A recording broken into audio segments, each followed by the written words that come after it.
Good afternoon and welcome back to Valley News Now. I am Adam Shelfine, joined by James Botnen and Cade Knutson. Thank you guys so much for joining me today. And we're talking about the Mark Knutson Shoes for Kids Legacy Fund. So much fun, a lot going on this week with Giving Hearts Day, so part of our Giving Hearts Day preview series. Let's talk about it. What is the Legacy Fund for people who don't know? Yeah, Shoes for Kids was started by Mark Knutson in 2010, and this is our first year back to Giving Hearts Day after Mark's passing, of just keeping his legacy going through giving shoes to kids in our communities around the region. And for those who might not have the ability to get new shoes each school year, we want them to kick off the year right and continue to have that ability to stay active as possible.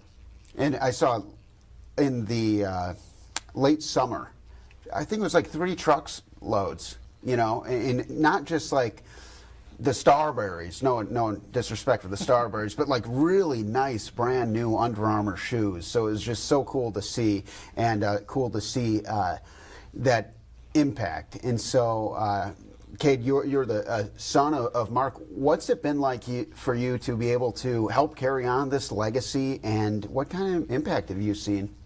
Yeah, I mean, growing up, I don't remember a year where I wasn't part of the Fargo Marathon. I mean, it started when I was young, and even when I was 6 years old, they started the Shoes for Kids, and it's always been a big part of my life. Growing up in West Fargo, he was a big part of my elementary life too at South Elementary, and it's just been really nice to see that a lot of people care enough to carry this type of thing on, because it does do a lot of good for kids around our area. Absolutely. Fitness is huge, you know, plays a big role in mental health, obviously physical health, and so a vital part of kids, especially if, I remember last year learning about, you know, if some kids can't afford them, the gym teacher then would be able to identify that student and help them get that new pair of shoes. So you guys are getting into what is going to be a kind of crazy event.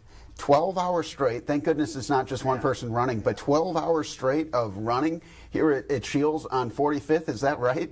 Coming up this Thursday? That's right. Thanks to Shields. Cade will be one of the runners. I'll fill in somewhere, but we're getting about 20 community members to keep the treadmill going for 12 hours.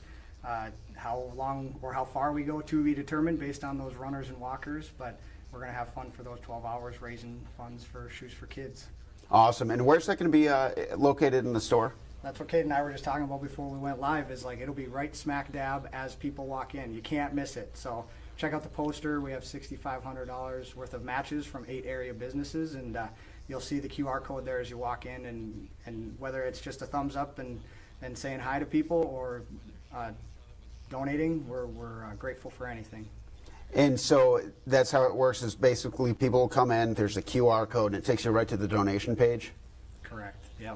Or search Shoes for Kids on givingheartsday.org, and they can find it that way also.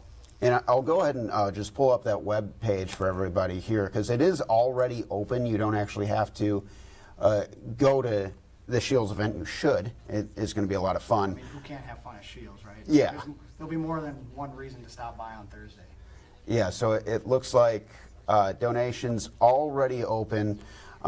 Should be a lot of fun. Have you guys like trained, or you're just born ready? Something like this, I feel like, for me, I can run maybe 15 minutes at a time, 30 minutes at a time, and then you got, how many people are involved in that? Well, yeah, I mean, that's the nice thing, is we have former committee members that are joining us from Fargo Marathon Committee. We have community members, family members.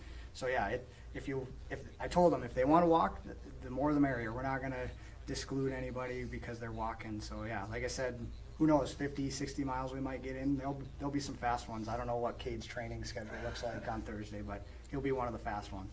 And Cade, you've recently finished your first marathon just last year? Yeah, I did Fargo Marathon last year. Tell us about it.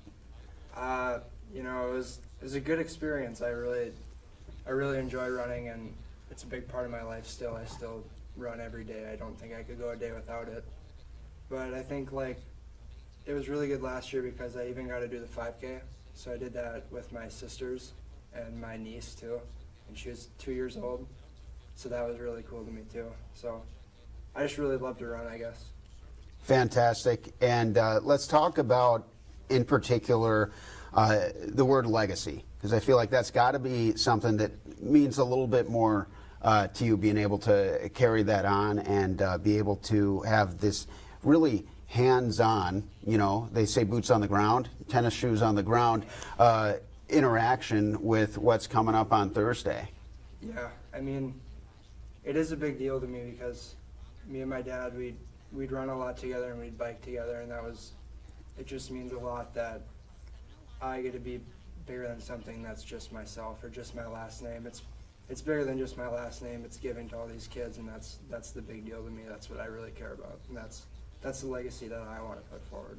How much does it mean to you to be able to see your dad's legacy live on in a way that is just helping so many people and so many kids?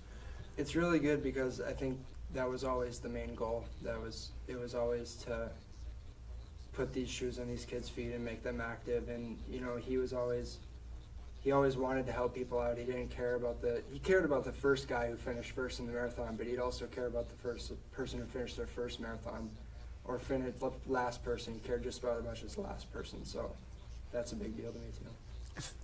Mark changed a lot of people's lives, mine included. You know, I wouldn't have been a runner without the Fargo Marathon, and Mark and Mike, as they started that 20 years ago, and so yeah, he's impacted the community beyond what we could have ever imagined, not only through the marathon, but now through Shoes for Kids and Cade, and continuing that. Now, one of the huge aspects that, you know, just kind of helped you guys come to the next level was the partnership with Shields.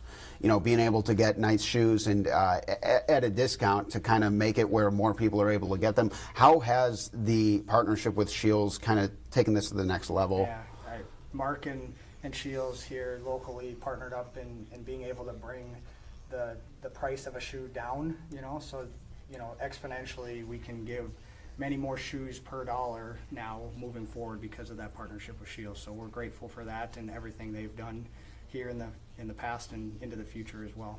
11,000 pairs since 2020? Yeah, that's awesome. Yeah, Yeah. it really is. What kind of sense of accomplishment does that bring the entire board as you guys, you're all in this together? What does that mean to you guys to be able to see how much that's grown and the impact? Yeah, 5 of us volunteer board members. You know, I see it from a community standpoint. We live in a great community. Besides the fact for Mark and Shoes for Kids alone, Giving Hearts Day has changed this community for the better, and we're thankful to be a part of it. And you know, from a fact of Shoes for Kids specifically, I saw it firsthand going to each school, and you know, there is a need for it. There'll always be a need for it, and that's just what we want to help fulfill that gap for any kids who may not have those new shoes each school year. So it changes the perspective, even in my own son, when you get a new pair of shoes, or even us as adults, you get that new pair of shoes and you're like a new person almost. So it's awesome to see that. And you mentioned that this is the first year getting back into it. You guys donated a lot of shoes last year. You know, going back to the 2024, seeing those literal trucks filled with the shoes. How much do you think that 6,500 match, what kind of impact can that provide when you guys are really able to up those numbers? Yeah, now you're asking us to do a math live on air, but with the $6,500 match, if we can match that up to the $13,000 mark, let's divide that by 20, and I'm not going to do it in my head, I'm going to go way off, but that's how many shoes we can get donated here beginning of the school year if we can get that $13,000 total here coming up on Thursday. I have a calculator. Yeah, let's hear it. 13,000 divided by 20? Yes, sir. 650. 650 pairs. That's an awesome start. And yeah. I know last year, don't quote me on this, Adam, but about 1,200 pairs were donated. So obviously the fund is bigger than just Giving Hearts Day. So we want to gain awareness and donations throughout the year. But obviously Giving Hearts Day is a great start to the year. To get those shoes bought here in the middle of the summer before school starts. Fantastic. Is there anything else you guys want to touch on or talk about before I let you get back to work here? Okay. Awesome. Fargo, Moorhead, West Fargo. We extended into Hillsborough last year. Cade made a trip up there. Northern Cass, Central Cass, Kindred, and then Detroit Lakes is also. So those are the school districts being impacted and helped through Shoes for Kids. Wonderful. Thank you guys so much for joining me. Thanks, Adam. Appreciate having you on the desk. And thank you all for tuning in on Valley News Now. We'll see you next time.